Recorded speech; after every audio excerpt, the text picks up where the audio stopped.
You're with Julian on the brown note and Manchester City Football Club and the impending apocalypse of world soccer.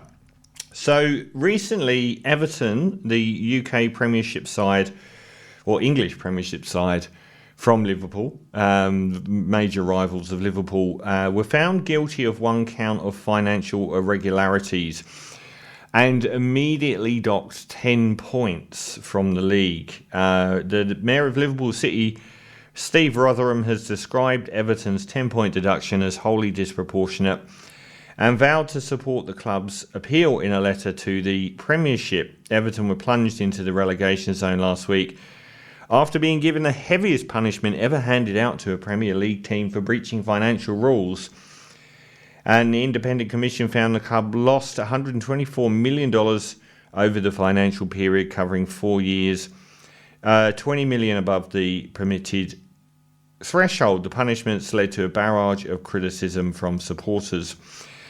Now, also the fact that clubs that were relegated from the Premier League instead of Everton, which is hugely lucrative, are suing 3 clubs. Leicester, one of them, are suing Everton for $300 million.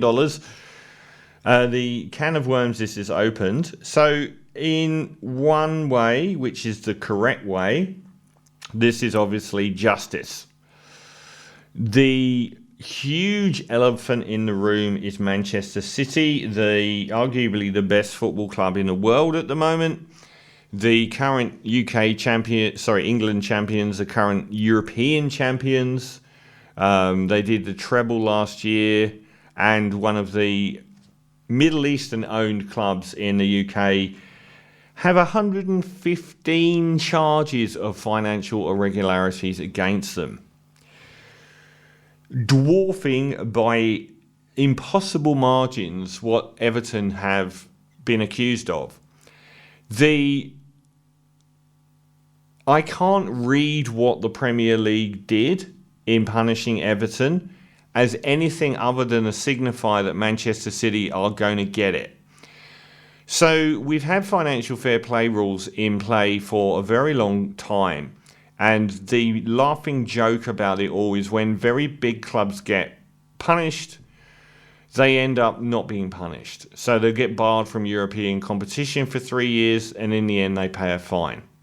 So they're accused of hundreds of millions of dollars of irregularities and then pay the governing body $20 million to get off.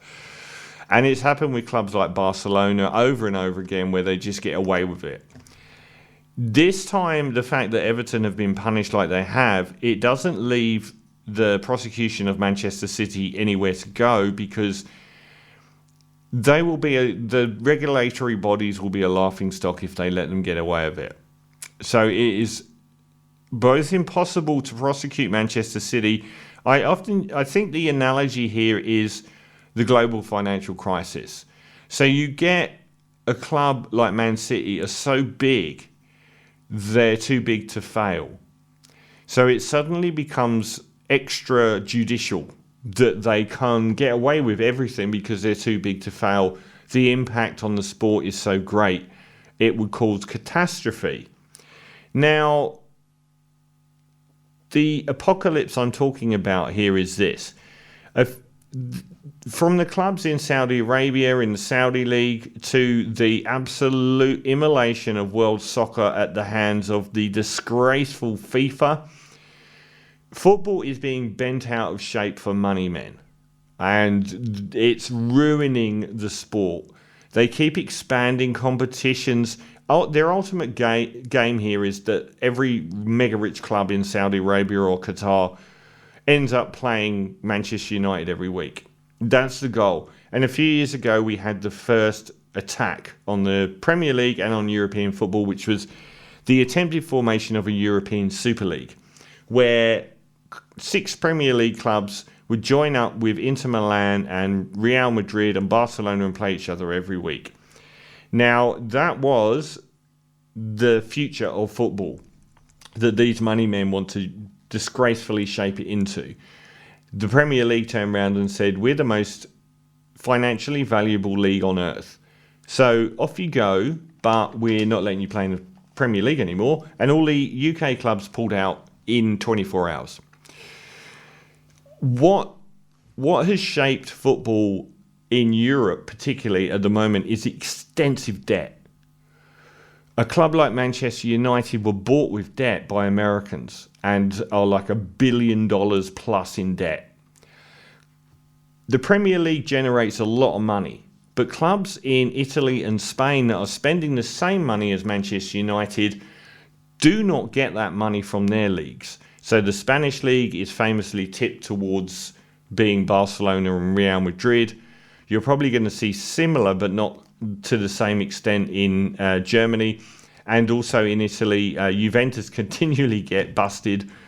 But so far, very, very big clubs have got away with murder.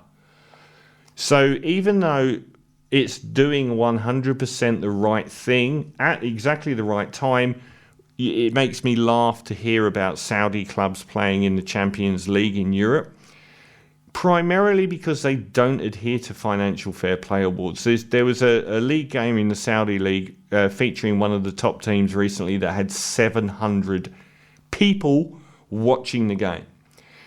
The idea of the financial fair play awards is to stop people with billions of dollars simply buying football. So you have to say that you can prove that the revenue generated by your club is at least in parity to what you're spending on players. You can't go out and buy a $10 billion player when your club gets 300 people a week. So there's an outlier here of the Saudi League and the American League where they're clearly not playing to the same rules as the European clubs are. But they want to be at that table. So are they so powerful that they will actually remove the financial fair play awards instead of forcing the Saudi or the American clubs, or there are mega rich clubs in places like China. China cracked down like crazy on this. But there are still in Russia, there's like a really mega rich club there doing the same. Are they going to crack down on these clubs and force them to come to the financial fair play awards, or are they going to abandon them? So the apocalypse I'm talking about here is, it's looking very likely they're going to go after Manchester City. If they do, which is the right thing to do, will that massively implode football to the extent that clubs like City join up with their debt rivals like Arsenal, who desperately want something like a European Super League so they can, because they just don't have any money? Will that encourage the formation of these global elite super leagues and the ultimate destruction of the game we love, or I love? It's a real worry. It feels to me like they're going to go after City. I hope they do. I think that, the other side is to basically say that clubs like City are too big to fail so they can get away with murder. But doing the right thing here may accelerate a push to some kind of global elite super league, which would be absolutely horrific. So it's Chelsea as well are also subject to punitive action at the moment that could see them docked a lot of points. The problem is City get relegated from the Premier League for a year. They lose a lot of their players, and they are losing hundreds of millions of dollars in revenue from TV rights for playing in the Champions League and playing in the Premiership. So it's a really big deal if that happens. And they're in a good financial position. Other clubs are not. Like clubs in Italy and Spain and certain Premiership clubs are massively in debt. They want some other option of money. And people like Arsene Wenger, the old Arsenal manager, I've lost all respect for him. They constantly try and reshape the World Cup to include as many teams as possible so they can include the Middle Eastern teams. And they're trying to push to increase the Champions League through UEFA. The money men will always find a way. And that's the knife edge that soccer globally is on at the moment. Will they win the day, and we'll end up seeing, clubs actually moved out of their home country, and, there'll be Manchester City, Qatar? Or will the roots of the game, which still require even government intervention in that country because it's deemed so culturally important, will those bonds be strong enough to repel an attack after punishing the currently biggest club in the UK, and probably in the most important club in world football, punishing them and really hitting them hard? Is that going to actually hit football hard?